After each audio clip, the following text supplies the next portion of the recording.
People ask why I did it.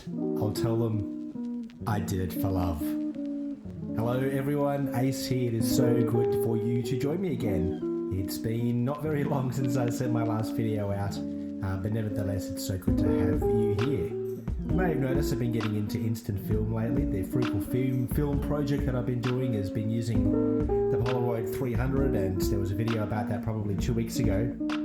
So keeping in with that theme, I have a new thing to show you. It's kind of exciting. But let me show you. I need my glasses for this, so if they reflect, I do apologise. I saw a sensational deal on Marketplace for something like $40, and it included a lot of things that I was very excited about.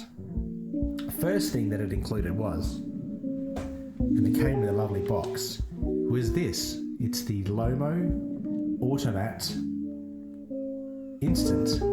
Lomo Instant Automat, I think it's called, which is a nifty little camera. I have a love-hate relationship with Lomo. I think as almost every photographer has. They're very niche cameras. They make very niche films. It's very, very interesting. But nevertheless, for $40 I got this. But not only did I get this, I had 6 packets of film, of instant film, so that's 60 shots. And also, the Adventure Challenge book. Lomo had a project where they worked with the Adventure Challenge company, and no, this isn't sponsored by any way at all. And they're fun books that you use with this, and you scratch the thing off and you go for an adventure. So I got this for a certain special someone. The story is yet to be finished. Anyway, we live and we learn and we hope. So Adventure Challenge for couples. This is the couples version. But there's other ones. There's like a family and friends version. Also, I think I've got COVID. So if I sound a little bit not as chipper as I normally do, it's because I can't taste anything or smell anything or hear anything. I can't even hear myself in these headphones, so that's why. So back to the Lomo Instant Automat. Unlike the I have no idea what I'm talking about, crew. Unlike the Fujifilm Instax, like the basic ones, this has a few more functions. It has a double exposure function, which I tried, and it just made me look like Satan. I mean, you might see a photo. Double exposure just doesn't look well. I mean, I probably don't photograph too well either, so that probably doesn't help. But it has a double exposure feature, which is actually pretty easy to use. I'm not really here to talk about the features of this. You can watch a million other videos on the Lomo Instant to do that. Why would you want this? Why would you want this little camera? Apart from them being relatively inexpensive. I mean, I got mine for $40, but I've seen them for like $150, $200, so I wouldn't spend that much for something with a plastic lens. I think there's a glass version that you can get, where you can get glass lenses for these, which is kind of appealing with different focal lengths. I think this has got a focal length of 28 mils or something like that. It's relatively wide. No, it's not. It's a lie, 60 millimeters. So much different to 28 mils. I was wrong. See, blame they're not COVID. I found with this, it overexposes a bit. Quite a bit, actually.